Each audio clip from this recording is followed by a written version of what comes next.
2023 was indeed a milestone year for the Weekly Take as we passed 1 million listens and counting. But it was a complicated one for the commercial real estate business. 2023 can really be summed up with capital markets versus fundamentals. The bottom line is the capital markets environment is really tough with interest rates at near highs for years. But fundamentals are actually quite good in most asset classes with the exception of commodity office. And so the real question we deal going ahead is whether the fundamentals will hang in there while the capital markets begin to heal. Here on the show, we tackle big questions about everything from market conditions to labor issues to the mysteries of new technologies and more. The impacts of global events and economic complexities affected the narrative all the time, moving more quickly perhaps than ever, and changing traditional ways of thinking about real estate. The prevailing theme, you might say, was uncertainty, and that's why our goal was always, and always has been, to offer a variety of useful perspectives to keep you informed no matter how much change is in the air. On this episode, we rewind for one more dose of insights to carry us into the new year, with a nod to everyone who came on the show. Thank you, Spencer. Thanks for having me. It's a pleasure to be here. Thanks for the opportunity. Thank you for having me. It's fun. Coming up, 2023 in review. I'm Spencer Levy, and that's right now in our annual yearly take on the Weekly Take. Well, I would say the crystal ball's never been murkier. With those words from Julie Ingersoll of CBRE Investment Management, we turn back the clock to learn from the trends and developments of 2023. It was indeed a year of murkiness across many sectors and business lines around the world. Now, let's rewind.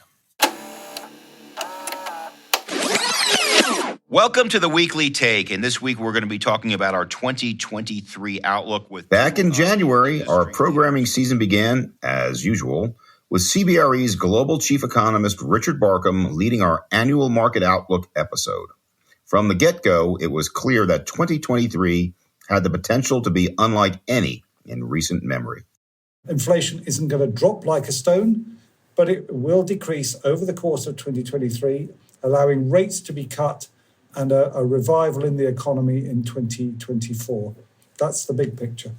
Turns out Richard was right on the mark with his big picture assessment of slowing inflation, especially in the U.S. On the other hand, there were no rate cuts this year. Clearly, this was a tough year to forecast. We'll have Richard back in January for a new assessment and an updated outlook for 2024. But now, let's continue our look at this year, turning next to a deeper review of the capital markets. Right now, there's a general overall freeze in the debt capital markets.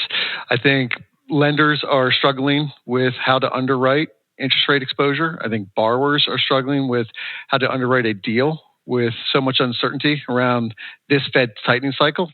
That was J.P. Conklin, the founder and president of Pensford Capital, who also hosts his own podcast known as The Rate Guy. J.P. joined us last spring, along with Kelly Carhart, head of CBRE's multifamily capital markets. We spoke shortly before the Fed's highly anticipated pause in rate hikes last summer. There's just a lot of uncertainty. I think everyone's really just waiting for a Fed pause so that they can start dipping their toes back in the water. Kelly, what's your perspective? Yeah, I mean, it's certainly challenging. I mean, interest rates have doubled from where they were a year ago, which means we have a serious crimp on transactional volume, not only on debt, but on investment sales transactions nationally. If you think about, 5+% rates, I think the inflection point for people to want to transact is probably right around 5%. And today we're getting closer to that, which makes me optimistic that this freeze will maybe thaw a bit. The Fed did indeed pause, then continued hiking and holding rates as the year went on. Meanwhile, many investors remained on the sidelines as it played out. In the fall, we revisited the capital markets with Kathy Marcus, Global Chief Operating Officer and Head of U.S. Equity for PGIM Real Estate. She offered wider historical context, adding that clarity in the markets would take time to emerge. Compared to the S&L crisis, I see this very different because of the supply and because of the fundamentals. When I think about the global financial crisis, that was a very steep and traumatic fall from where we were, but it happened. It happened very quickly. That values corrected and the entire world sort of changed. Whereas during this period of time, it hasn't been quick and it hasn't been a universal recession, lots and lots of issues with the job market. I mean, it's just so different in that way. And that what we're seeing is really what you might consider to be a real estate recession. Now, you're the research person, but a real estate recession that is not happening at the same time as an overall economic recession. And that's, I think, to me, is the main difference in why it's very difficult to really predict what's going to happen here and how long it's going to take for this repricing, because I, at least, have never experienced a repricing that is actually, I think from start to finish, the exercise is going to be measured in years, not quarters. The waiting game has continued into Q4 as we hit the air. The capital markets remaining relatively quiet as the year draws to a close. But let's now focus on some of the specific sectors we've explored this year, starting with office. I have a lot of empathy for what your industry is going through, leading to such a tectonic shift in the relationship between workers and workplace. That was author and Columbia University professor Hitendra Wadhwa, who voiced cold comfort to what everyone in workplace real estate was feeling. Owners, operators, and occupiers everywhere have been trying to solve the office puzzle since the pandemic ended. It's a vital area of focus at CBRE. We know that employees want flexibility. Our Global Live Workshop survey made that crystal clear, but they also want different things. And they want things like time in the office to develop their career. They want to be able to learn from mentors. They want to be able to be social with work friends. They want to, frankly, be part of an environment that gives them a better experience than they might have in their home office. CBRE's global head of occupier research, Julie Whalen, leads a team that's constantly exploring the office landscape around the world. Every year, Julie comes on the show to present the findings of CBRE's annual Office Occupier Survey. And with office continuing to be an evolving issue, we wanted to share some perspective that didn't make the air at the time. In hindsight, I think it offers some valuable advice. This journey is unfolding. It's a journey because we probably will never in our careers get to the end state, because there's always constant and continuous improvement. But organizations are learning new ways. And we do believe that as you are creating these new experiences, creating these experiments within your workplaces, that sitting back and seeing what you want your outcome to be, and then creating and measuring the data that helps you understand quickly whether or not your strategies are working or not, and being able to execute on what is working and pull back on what's not working is really, really important, which is why we think a project management office of being able to make sure that you have a long-term vision and that your short-term decisions are tied with that long-term vision is so important. But the reality is that most organizations are still thinking in a relatively short-term way, and they don't have those larger organizations set up that are cross-functional, that are looking at that longer-term vision. So if there's one area of improvement that I think that organizations could probably engage with, it would be that, really trying to look at the long-term vision and finding ways in the short term to measure and engage with that. Vibrancy and experience are other big words that emerged in the word cloud of workplace essentials this year. And we heard from lots of occupiers who are still wrestling with how to build these attractive qualities into their real estate, at the same time as they include hybrid options and flexible spaces. With that in mind, I also want to share some extended content from our episode that featured the co-working business, Industrious. The reality is, during the pandemic, organizations had to give their employees agency to perform, and they did.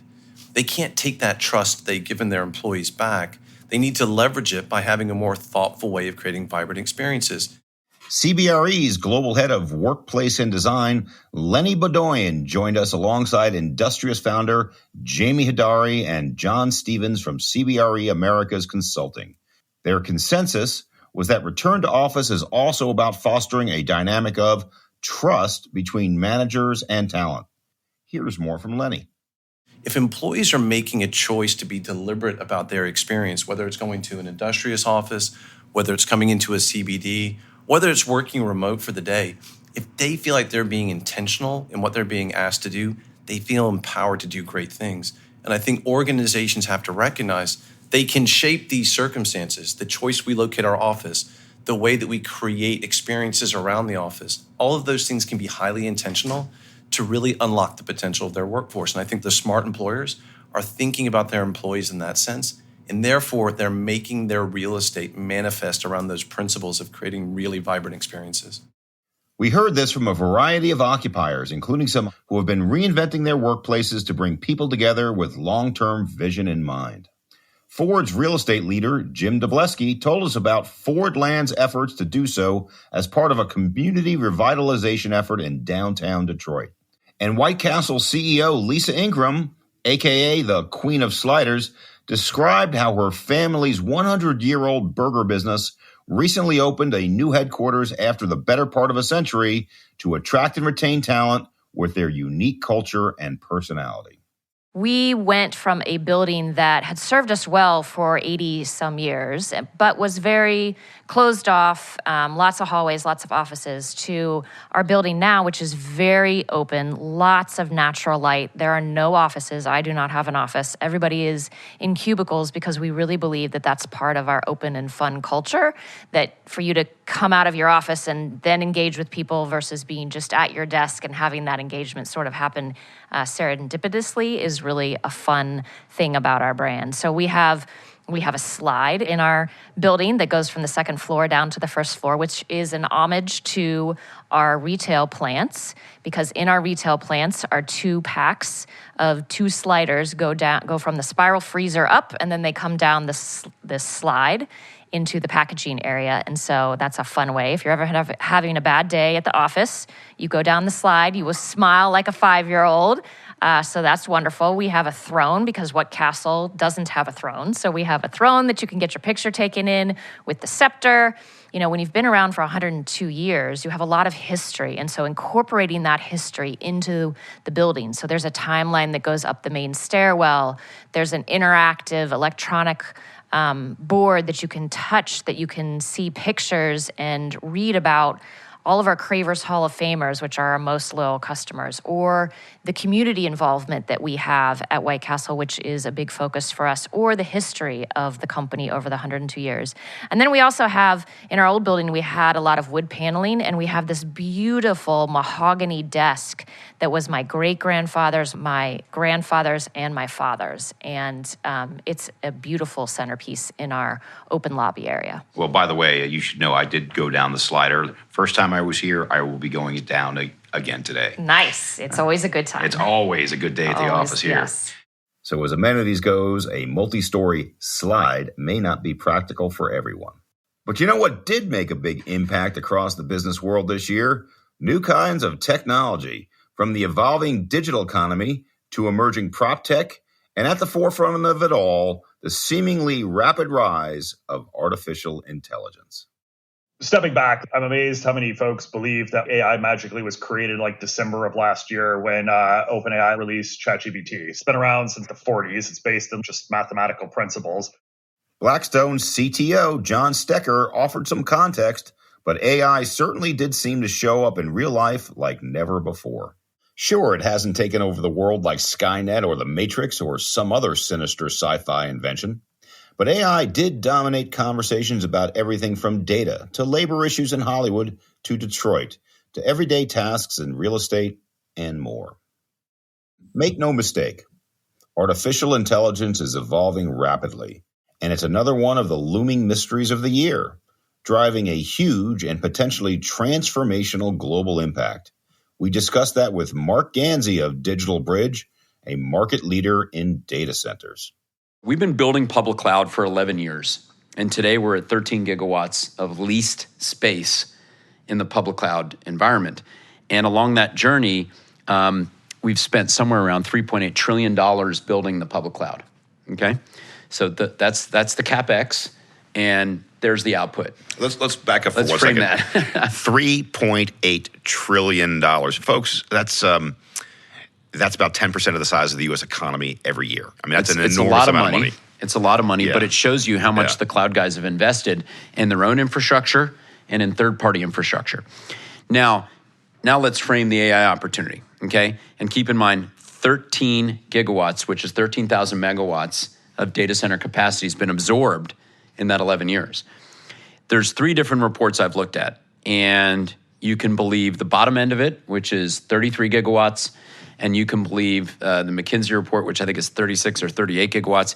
Kind of doesn't matter, right? It's rounding error. It's 33,000 megawatts is the baseline to build AI. And I'm sitting there as an owner of infrastructure saying, wow, I thought the last 10 years was hard. And now I'm being tasked with ultimately where we're going over the next 10 years. And we also did one long overdue episode on ports to explore a form of industrial that had worked for years to solve a worldwide issue, the global supply chain. Spencer, during the pandemic, our port was one of the last into congestion and the first out. That's Barbara Melvin, CEO of the South Carolina Ports Authority and the first woman to run a U.S. operating port. She joined us with Gene Soroka, who runs the largest port in the nation, the Port of Los Angeles. We heard how they adapted everything from hours of operation to equipment, labor, and partner relationships, and even incentives to make loading and unloading more efficient. Here again is Barbara Melvin. Those are just things that we did here. And truly now, for a very large amount of time, we've seen no congestion, no vessel backups. And really the great news for the United States is we have more exports on our terminals right now than imports.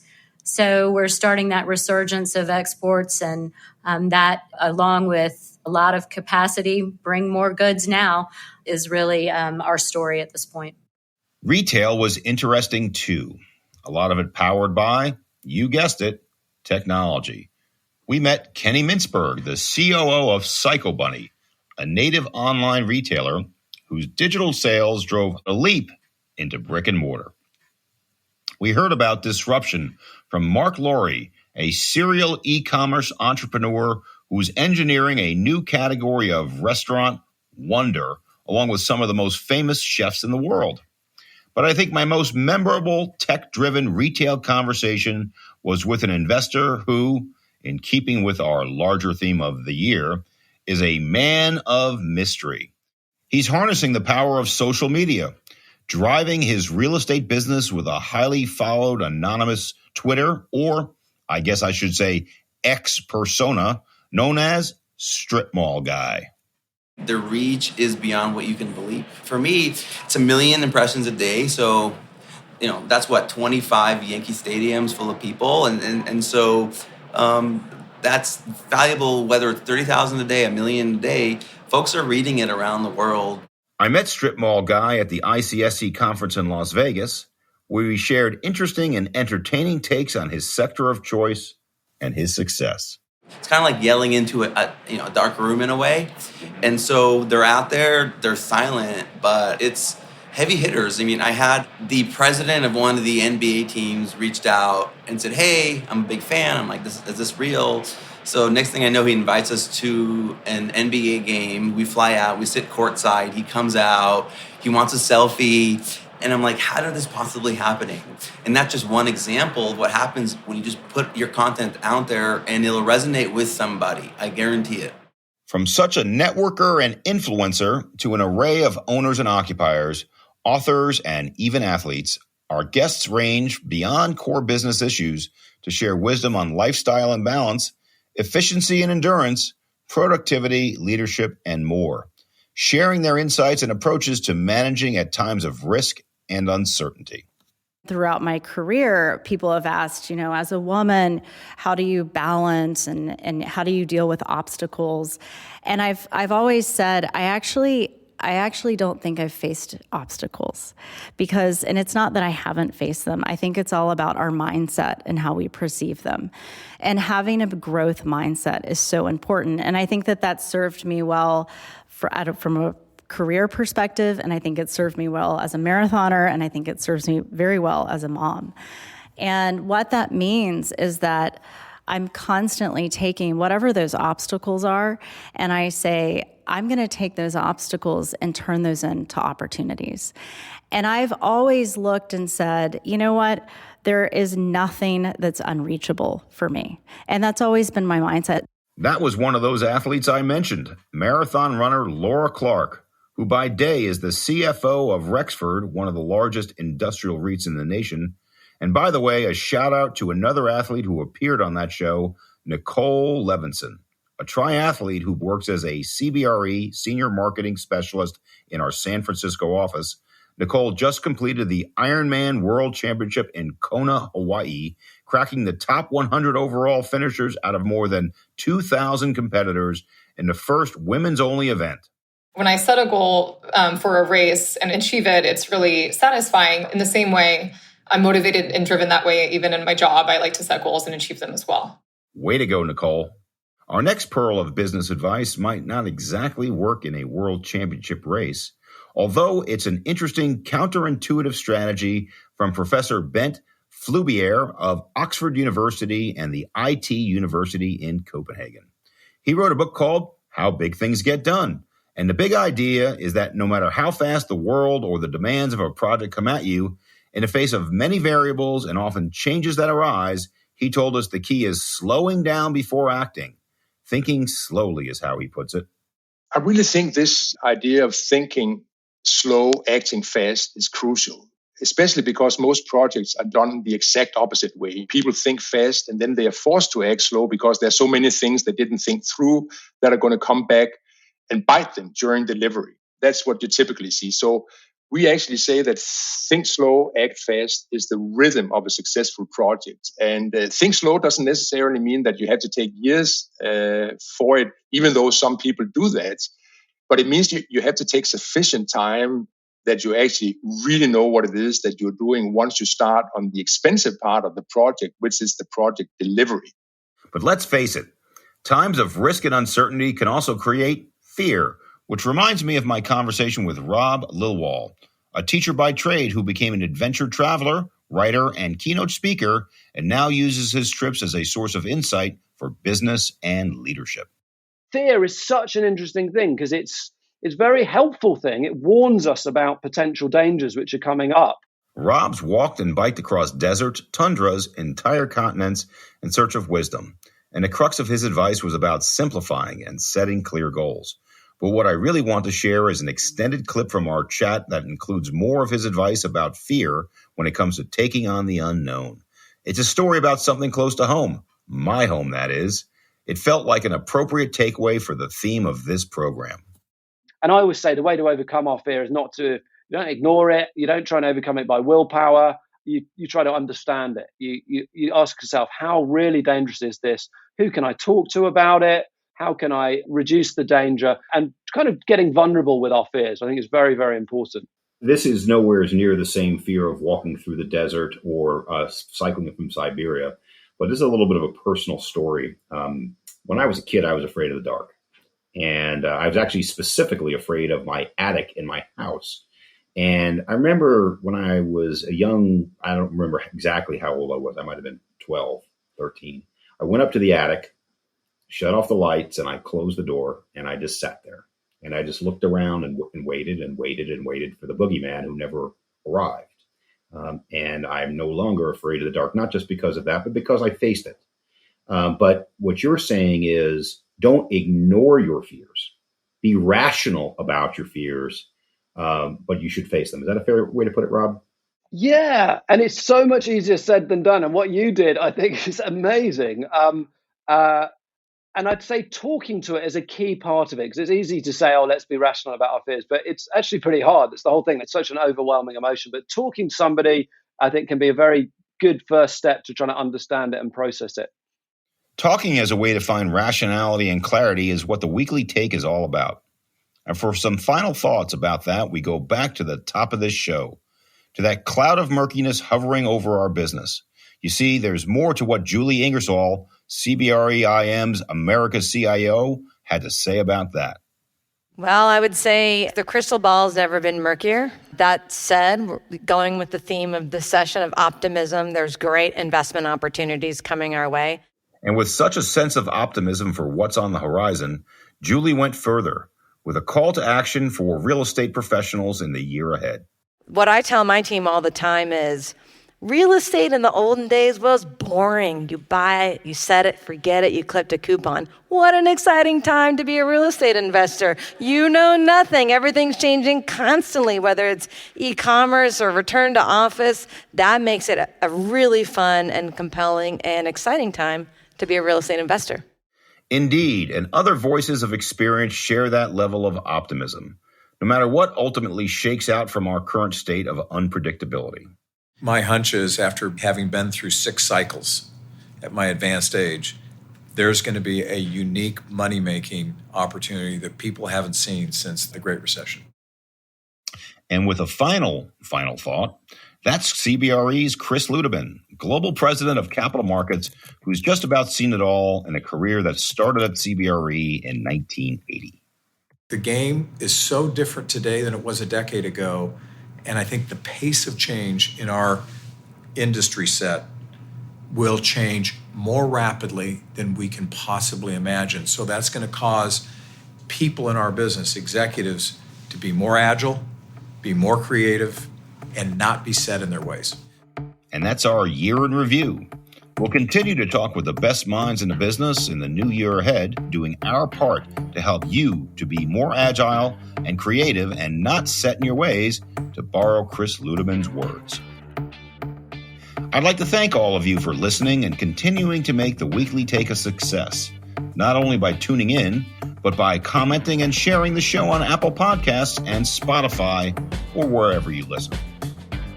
At the top of the show, I mentioned that we surpassed 1 million listens this year, and we have continued to consistently reach more people. We were named the year's overall best real estate podcast for investors by Business Insider, and we received some accolades too, most recently a pair of Bronze Signal Awards for Best Business Podcast and Humbly Host. Thank you very much. But I only bring that up because those distinctions are a testament to the great crew that puts on the show together week after week.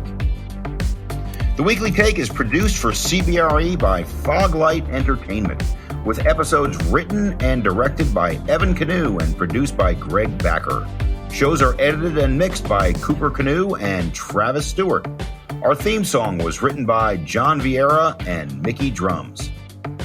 For CBRE, the Weekly Take team is led by executive producers Brian Reed and Bradley Werner, producer Alex Mamlet, and supervising producer Ray Colley, with strategy help from Jennifer Banger and Zach McIntyre, and creative and digital support from George Cuna, Shona Lengel, Hanif Avar Saji, Emily Ozanian, and Nestor Martinez.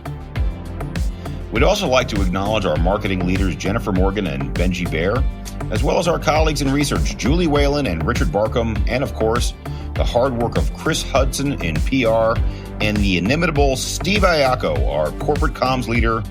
Cheers to all of you. We'll be back in January to ring in a new season, including our annual real estate market outlook for 2024. We'll continue working to clarify the uncertainties, keep you on top of the trends, and engage you in this ongoing conversation about the world of business and commercial real estate. Thanks again for joining us. I'm Spencer Levy. Be smart, be safe, be well, and be merry. Here's to a joyous holiday season and a happy new year.